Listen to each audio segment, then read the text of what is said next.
Good morning. Now, today I am admittedly feeling nostalgic because yesterday was my wife and I's 11th wedding anniversary. Yes, thank you. Thank you. I am certain she would describe at least 8 of those years as wedded bliss. Now, look at how cute we both look at our engagement photo shoot. She's a lucky gal, that Kels. You know what really endears you to your wife is when you're doing your Sunday message prep and you send her this text message.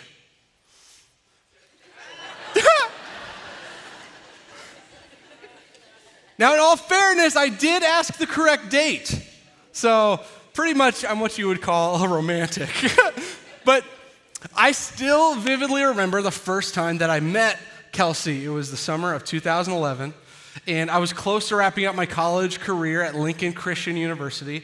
Over the summer, I was living on campus, but I didn't have a car, so I would get really bored. But one weekend, I had a friend who was doing an internship at a local church here in Springfield, and he decided to pick me up from Lincoln so that we could hang out for the weekend at the host home that he was staying at. We got to the house, and there's some folks hanging out, and as soon as I saw Kelsey, I was smitten. Now, to the shock and surprise of many in this room, I was not real slick with the ladies back in the day. Don't laugh too hard, guys. In fact, I'm pretty sure I was instantly in danger of flop sweating through my shirt, but I didn't want to wimp out. So I took a deep breath. Tossed my silky bangs out of my face and started to talk to her. And I was shocked because it was going really well until a certain point. We're enjoying some good conversation across the table, and she shared a joke that I thought was really funny. And I found it so funny that when I laughed so hard that, well, I don't want to get too graphic here, but let's just say stuff that we all want to keep inside of our noses came out of mine. And pro tip, there's no cool way to play that off, okay? Now, fortunately, the rest of the night went pretty well. I felt like I was able to get past my gaffe, and I clearly did overcome that hurdle because the next morning, before my friend drove me back to Lincoln, I woke up to a text notification from Kels on Facebook. So let me pause here. Those words might sound a little confusing. Let me explain this archaic piece of technology history. In college, I didn't have a smartphone. Now, they definitely existed, but I just opted for a cheap Nokia brick phone that simply made calls and could text. But naturally, I didn't want to be left out of the social media loop. And back in the day, Facebook actually helped out those of us with dumb phones. The way that they did this was by sending you a text message anytime that you got a notification, and then you could text to this number to post statuses or accept friend requests. So back to the story. I get a text notification that I've got a friend request from Kelsey Yem. And it's at this point, I'm with my friends, I'm hooting and hollering, I'm like, ya boy did just fine, okay? So I text back, add friend to accept the friend request. But then it did something that it had never done before, and it never did after. It texted back. It said, add who? And I responded, Kelsey Yem. And then I didn't get a text back. It was a little odd, but I hopped in my friend's car to drive back to Lincoln. After about 10 minutes, I get a text from a different friend who's confused and says, dude, why does your Facebook status just say Kelsey Yem?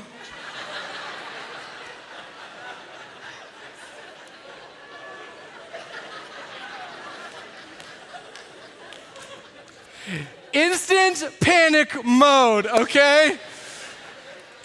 So when I texted back to add her as a friend, it just posted her full name as my status. Like Facebook is like, what's on your mind, Jake? And I'm like, Kelsey Yem.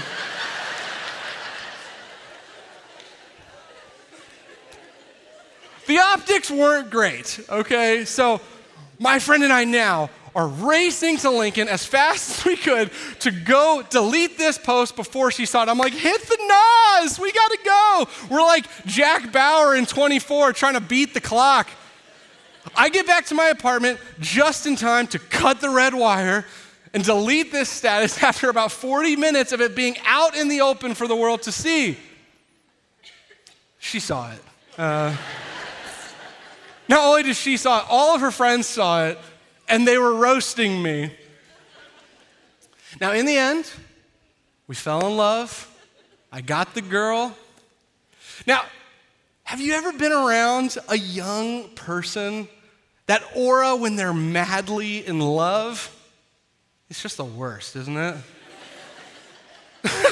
If we're being honest, there's a variety of reasons why we just cannot handle someone else's joy in that kind of a season. It's not even that any of us would say that we hate love. In fact, take love out of the equation. It could be anything that someone is really joyful about that we, for some reason, have a tendency to resent them for.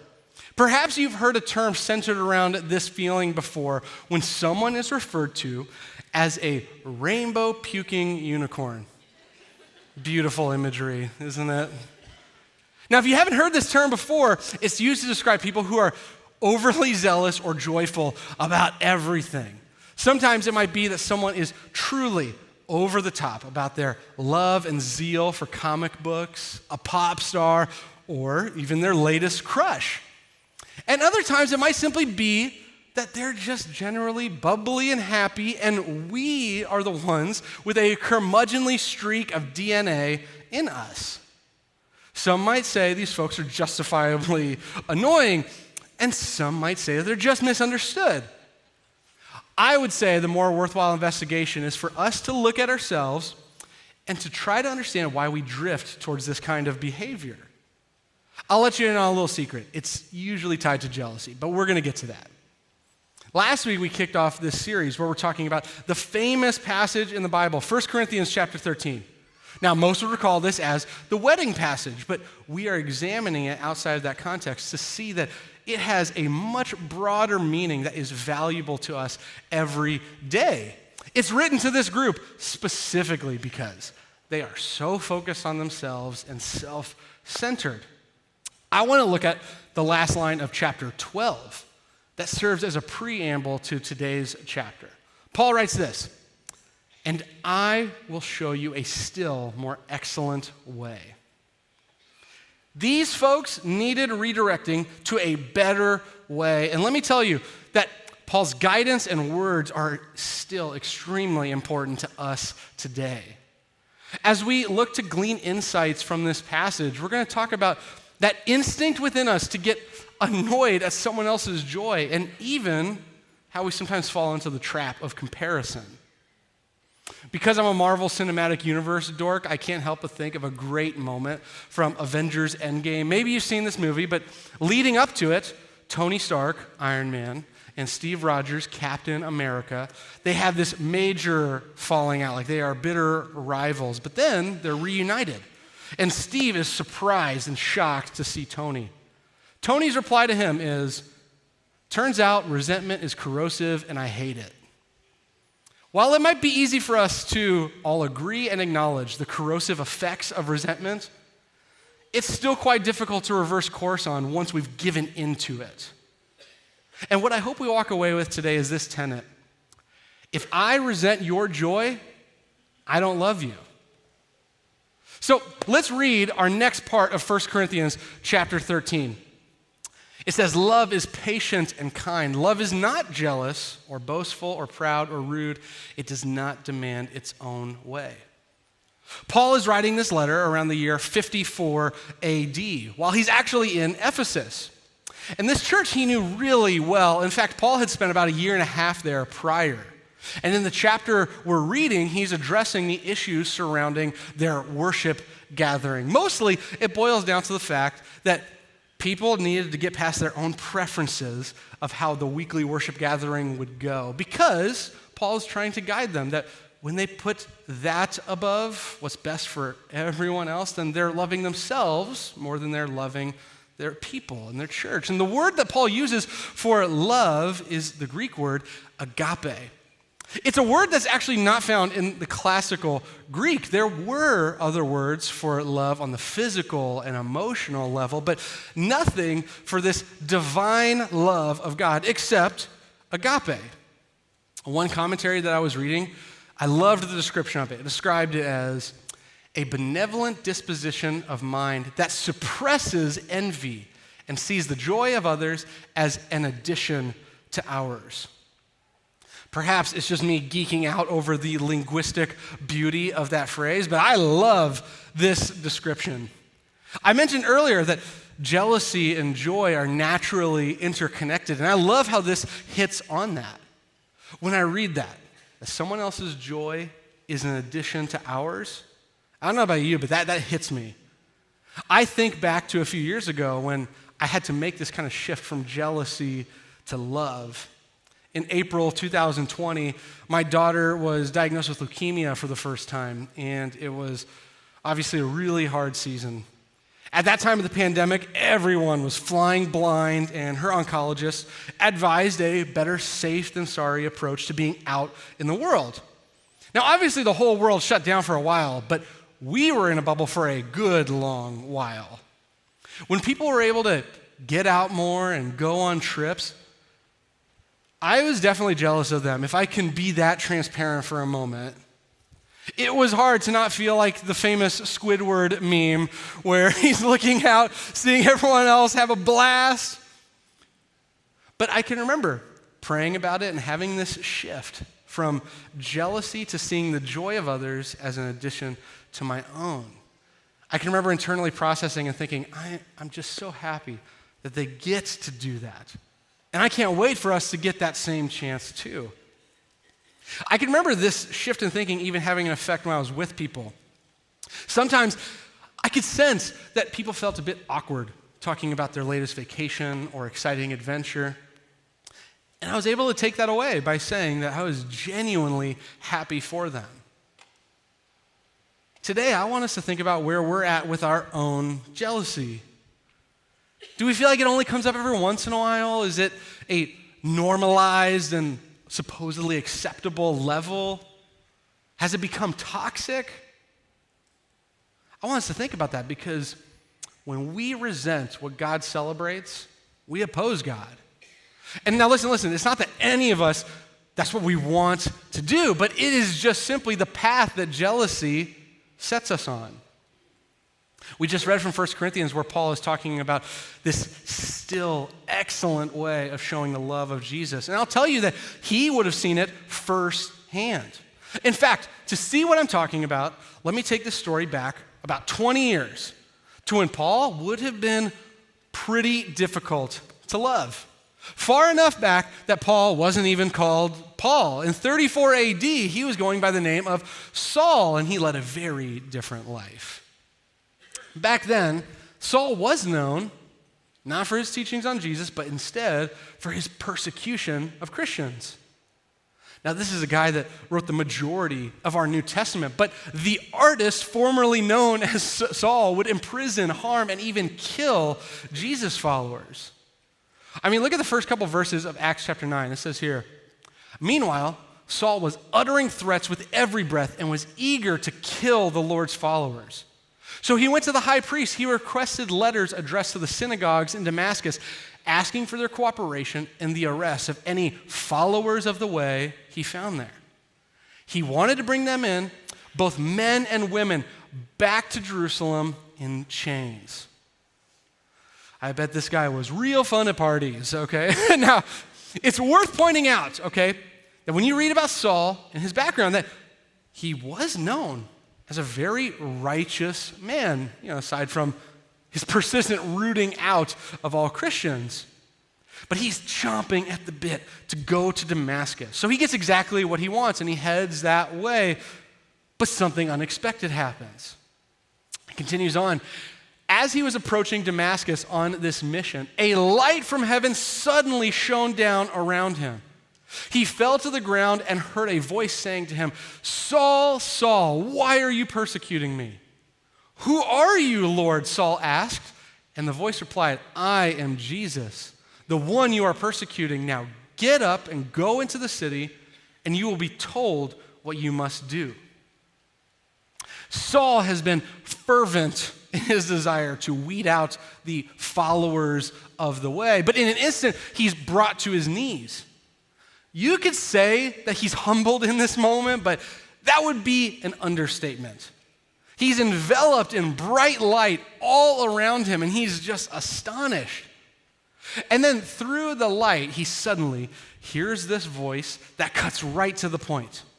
Jesus' initial question here forces Saul to realize the evil within himself that he was blind to before, and it's importantly delivered to him by Jesus himself.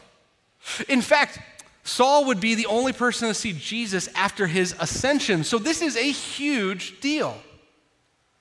He's blinded by the light. Jesus removes the sight of the man who only had his eyes set on one thing. He's redirected him to see nothing except the power and greatness of Jesus. It's at this point that we're introduced to a new character in this story, Ananias. God calls out to him and tells him, there's this man named Saul from Tarsus that needs his help to be able to see again. Once he hears the name, he does a double take. He's like, yeah, hey God, did a quick Google, and this guy seems not so chill, okay? Like he's heard this name for all the wrong reasons. But let's stop here for a second, okay?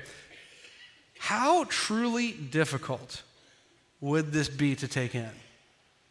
How much selflessness and dedication to God must be displayed by Ananias to accept this responsibility? To be merciful to the merciless is a true feat of faith for this Jesus follower. Back in 1993, an Ohio native, Mary Johnson Roy, got a truly tragic call that her 16-year-old son had been shot and killed. The person responsible was a young man named O'Shea Israel. He was subsequently charged and imprisoned for the crime. Mary shared that she was in turmoil over this, and specifically that she was conflicted as a Christian. She said, even though I was a Christian woman, I was full of hatred. I wanted the worst for him, and the worst was going to be prison for the rest of his life. I saw him as an animal and that he should be caged. In 2005, Mary decided to visit her son's killer in prison. And she said that was the day that everything was flipped from that point. She said that day was the day that God changed her heart and set her free. When she met O'Shea was the moment that he became human to her. They talked a long time about her son, and when she went to leave, O'Shea broke down in tears. Mary said instantly that she hugged him, just like any mother would. She was just holding him up, propping him up in that moment. And this was the moment, she says, that the anger was swept away and that she had forgiven him. Mary actually passed away just a couple of months ago, but you would be astounded to hear that this story didn't end with that prison visit. Believe it or not, they were next door neighbors for many years. O'Shea gladly shares about how Mary looked out for him like his own mom would. O'Shea was even a part of Mary's wedding when she remarried later in life. Hearing Mary's story is incredible. And I think it helps us to put into perspective the complexity of what Ananias may have likely been facing when he was asked to help Saul. But after all that Saul did, Ananias knew that God had a plan for him. So he understands and accepts the call. We can keep reading here. So Ananias went and found Saul. He laid his hands on him and said, Brother Saul, the Lord Jesus who appeared to you on the road has sent me so that you might regain your sight and be filled with the Holy Spirit. Instantly, something like scales fell from Saul's eyes, and he regained his sight. Then he got up and was baptized. From here, Saul is baptized, and he immediately begins preaching about Jesus. He's totally overjoyed, and why wouldn't he be? This is the ultimate moment of the Grinch's heart growing 3 sizes too big. His life has been completely and beautifully altered through this experience. I mean, the people that Saul was on the hunt for were now the people that he loved, the people that he spent much time in community with. We read that people were amazed, not only at what he had to share about Jesus, but also at his remarkable change of heart. Perhaps it's relatively unsurprising to know that things take a negative turn. Specifically, the Jewish leaders in Damascus become enraged and jealous at the influence that Saul is gaining. And his zealous display begins to rub them the wrong way. They're so fed up with this that they plot to have him killed. Apparently, they had never heard the adage, if you can't beat them, join them. No, they have their own more violent twist on it. But Saul is alerted, and he's able to escape with his life. He arrives to Jerusalem to meet with his fellow believers, but he's met with resistance. In Acts 9:26, it says this, when Saul arrived in Jerusalem, he tried to meet with the believers, but they were all afraid of him. They did not believe he had truly become a believer. Let's pause here for a second, because not only do we see that the Jewish leaders are upset with Saul, but now we even see the Christian leaders are distrusting of him. To you and I who know how the rest of this story goes, this seems so ridiculous that they would feel this way, but if you stop to think about the situation, then it starts to really make sense. Whether it be the Jewish leaders or Christian leaders, both have this jealousy and insecurity about the way in which they're operating. On the Jewish side, they're trying so hard to maintain their own success that they're originally sending Saul to go and imprison these Jesus followers. Eventually, that same insecure fear drives them to try and kill Saul. For the Christian leaders, they have reservations about the legitimacy of his conversion, and it causes them to be suspicious. In fact, you can read that Saul's newfound joy in preaching about Jesus, it was kind of a big turnoff for these leaders. Like, even if you take the potential danger away from the situation, they're like, yeah, that Saul guy, he's a bit much, don't you think? But why do we sometimes respond to people's joy with resentment like this? Well, jealousy is a tricky thing. But I think we would all agree that playing the comparison game has an awful lot to do with it. From the time that we saw another kid with a popsicle while we were empty-handed, to seeing a supposedly undeserving coworker get the promotion that we wanted. We have a proclivity to look at others and see how we stack up. Comparison drives us to wish for someone else's life, someone else's stuff, someone else's relationship.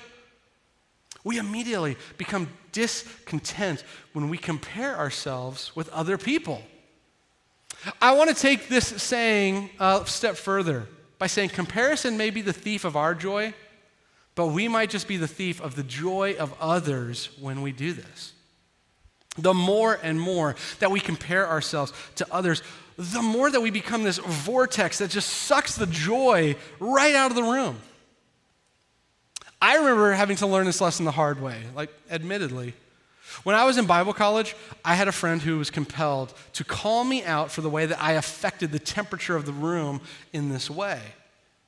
See, I would make lots and lots of cynical, critical, sarcastic remarks about my peers, and my friend confessed that he just couldn't be around me anymore. If I was going to keep it up, he just couldn't be around me anymore because it was damaging to the way that he saw others. It was causing him to be insecure about himself.